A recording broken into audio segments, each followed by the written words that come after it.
Le BIM va être obligatoire en France à horizon 2017. Dans un premier temps sur les marchés publics d'État, mais très vite, cette pratique risque d'être généralisée à tous les projets, que ce soit de la construction neuve ou de la rénovation de bâtiments. Mais aujourd'hui, pourquoi un tel engouement sur le BIM en France? Parce que le BIM est porteur d'énormément de promesses. Premièrement, on parle donc de conception mieux réalisée. Ensuite, le chantier devra être mieux maîtrisé.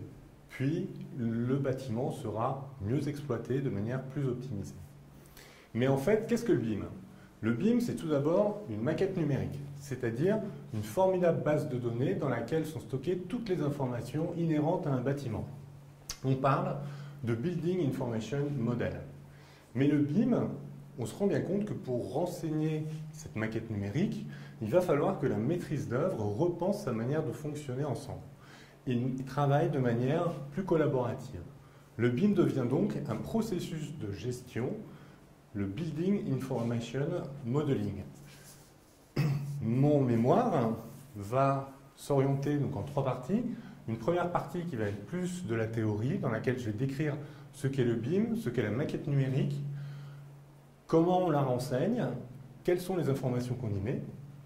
Dans un second temps, je m'attacherai à la partie processus de conception qu'il va falloir mettre en place au sein des équipes de maîtrise d'œuvre pour renseigner cette maquette numérique. Et je regarderai aussi donc, les outils informatiques qui permettent de réaliser cette maquette numérique. Puis dans un second temps, j'irai sur le terrain à la rencontre des acteurs de la maîtrise d'œuvre pour ressentir leur maturité face au BIM. Et enfin, pour terminer, comme je suis en train de créer un bureau d'études thermiques, je m'intéresserai à définir une offre qui intègre le BIM et qui me permette de me démarquer de ma concurrence.